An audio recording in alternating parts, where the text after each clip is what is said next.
কেমন আছো? আশা রাখছি ভালো আছো। আজকের ভিডিওটি হচ্ছে আমাদের চ্যানেলের প্রথম ভিডিও। তোমরা এই চ্যানেল থেকে পেতে চলেছো বিভিন্ন সায়েন্সের বুকের সাজেশানস এবং তার সাথে গুরুত্বপূর্ণ কোশ্চেন এবং তার উত্তর।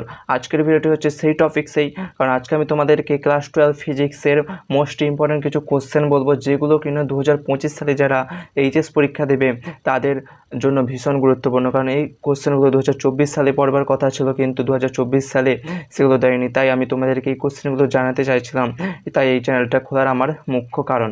তাই তোমরা যারা আমাদের চ্যানেলে নতুন এসেছো অবশ্যই চ্যানেলটিকে সাবস্ক্রাইব করবে এবং আমাদের চ্যানেলের পাশে থাকবে। ভিডিওটি ভালো লাগলে অবশ্যই লাইক করবে এবং যে সমস্ত কোশ্চেনগুলো আমি তোমাদেরকে বলছি তা অত্যন্ত মন দিয়ে শুনবে, প্র্যাকটিস করবে এবং তোমরা পারলে নোটবুকে সেই কোশ্চেনগুলো তুলে রেখে দেবে অথবা স্ক্রিনশট মেরে নেবে। কোশ্চেনটি দেখতে পাচ্ছ যে কোনো লেন্সের ক্ষমতা 2 ডায়োপ্টার হলে এর ফোকাস দূরত্ব কত।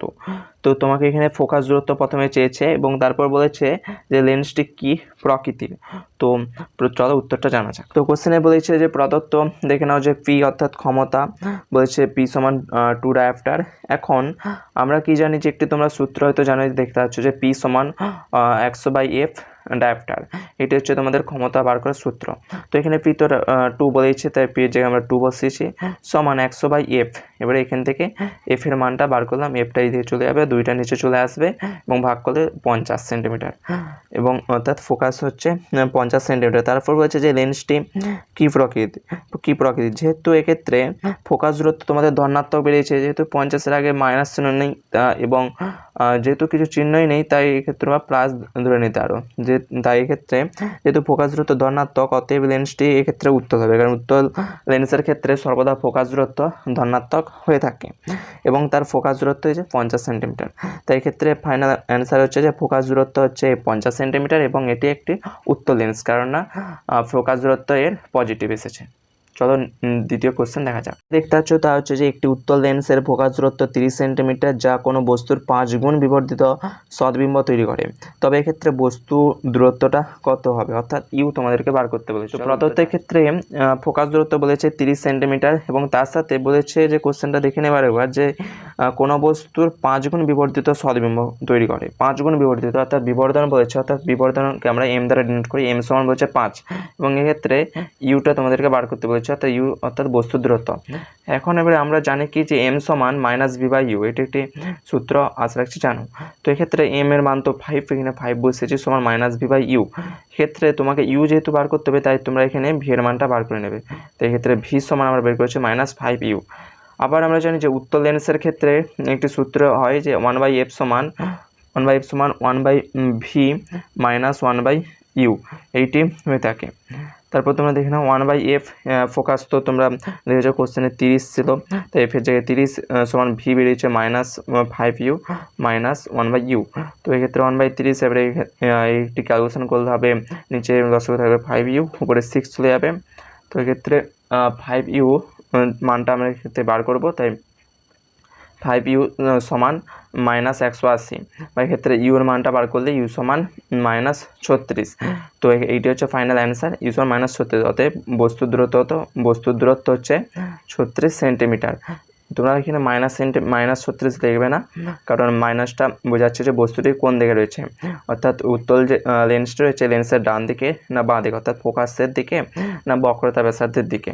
তো এক্ষেত্রে নেগেটিভ চিহ্নটা তোমরা দেবে না, কেবলমাত্র অ্যান্সারটি লিখবে, নেগেটিভটা দেবে না। তাই বস্তুর দূরত্ব আমাদের বের হলো 36 সেন্টিমিটার। চলো তৃতীয় নাম্বার কোশ্চেনে দেখা যাক।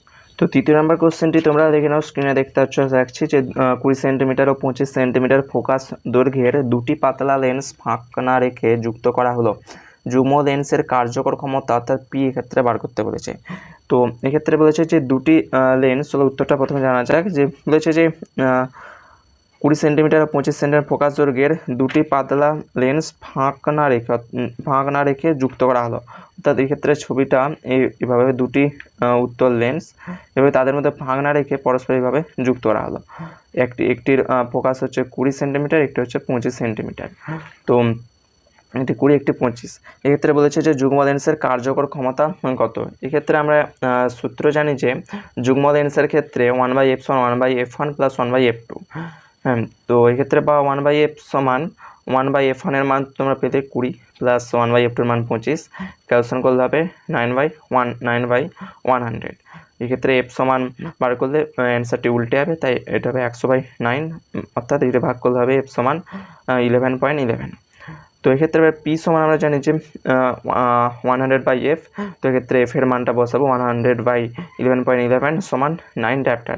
তো এক্ষেত্রে যুগ্ম লেন্সের কার্যকর ক্ষমতা হবে 9 ডায়াপ্টার। এই ছিল তৃতীয় প্রশ্ন। চলো 4র্থ নম্বর কোশ্চেনটি দেখা যাক। 5 প্রতিসরাঙ্গ বিশিষ্ট কাঁচ দিয়ে একটি সমতলাবদ্ধ লেন্স গঠন করা হয়, সেক্ষেত্রে যার বক্রপৃষ্ঠের বক্রতা ব্যাসার্ধ 100 সেন্টিমিটার, লেন্সটির ক্ষমতা কত? উত্তরটা জানা আছে। প্রদত্ত বলেছে যে মিউ জি অর্থাৎ গ্লাসের ক্ষেত্রে অর্থাৎ কাঁচের ক্ষেত্রে প্রতিসরাঙ্ক হচ্ছে 1.5, আর এক্ষেত্রে তোমরা জেনে থাকবে হয়তো যে সমতলাবদ্ধ লেন্সের ক্ষেত্রে অর্থাৎ সমতল লেন্সের ক্ষেত্রে প্রথম যে ব্যাসার্ধটা হয় তাকে অর্থাৎ R1 সমান হয় অসীম অর্থাৎ ইনফাইনাইট, সেটা অসীমে অবস্থান করে। কিন্তু R2 তো এখানে বলেছে R2-র মান হচ্ছে 100 সেন্টিমিটার, তাই এক্ষেত্রে লিখলাম। এবং এক্ষেত্রে সেন্টিমিটার থেকে তোমাকে মিটারে যেতে হবে, তাই সেন্টিমিটার থেকে মিটারে যেতে হলে 100 দিয়ে ভাগ করতে হয়, তাই করছে 100 দিয়ে ভাগ করতে হবে 1 মিটার। এবং এক্ষেত্রে তোমাকে ক্ষমতাতে পিটা বার করতে বলেছে। এক্ষেত্রে আমরা জানি যে পি সমান 1/f, পি সমান 1/f এবং 1/f সমান জানি যে মিউ জি -1 সমান 1/r1 মাইনাস 1/r2। মিউ জি এর মান তো 1.5 মাইনাস 1 ইন্টু 1/r এর মান infinite minus 1/r2, R2 1 metre রয়েছে তাই 1। এটা ক্যালকুলেশন করলে হবে -1/2 এবং -1/2 মানে -0.5 ডায়াপ্টার।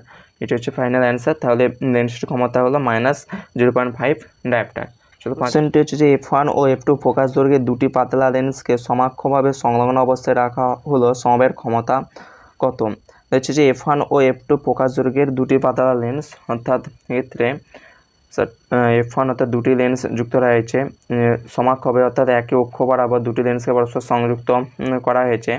তো এক্ষেত্রে তাদের সমবায়ের ক্ষমতা অর্থাৎ পি কত? এখন আমরা জানি যে 1/f সমান 1/f1 প্লাস f2 যখন যুগ্ম লেন্সের ক্ষেত্রে পরস্পর যুক্ত থাকে, বা 1/f সমান ক্যালকুলেশন করলে হবে f1 প্লাস f2/f1 f2। এবং আবার আমরা জানি যে পি সমান 1/f, সেক্ষেত্রে যেহেতু এখানে 1/f সমান আমরা পেয়েছি পি, তাই এক্ষেত্রে 1/f এর জায়গায় আমরা পি বসিয়ে দেবো, তাই এক্ষেত্রে 1 নম্বর এবং এটি 2 নম্বর দিয়েছি এবং লিখলাম যে 1 ও 2 তুলনা করে পাই। তো পি সমান f1 প্লাস f2/f1 f2, যেহেতু পি এর মান হচ্ছে 1/f, এই 1/f সমানই তো কী পেয়েছি পি, তো এক্ষেত্রে পি বসিয়ে দিলে পি সমান f1 প্লাস f2/f1 f2। এটা হচ্ছে ফাইনাল অ্যান্সার। তাহলে সমবায়ের ক্ষমতা হচ্ছে f1 প্লাস f2/f1 f2। এই ছিল বন্ধুরা আজকের ভিডিওর টপিকস। পরবর্তীকালে আরও নতুন নতুন সায়েন্সের বিভিন্ন বুকের টপিকস নিয়ে। তোমরা যারা আমাদের চ্যানেলে নতুন এসেছো অবশ্যই চ্যানেলটিকে সাবস্ক্রাইব করবে এবং ভিডিওটি ভালো লাগলে অবশ্যই লাইক করতে বলবেন।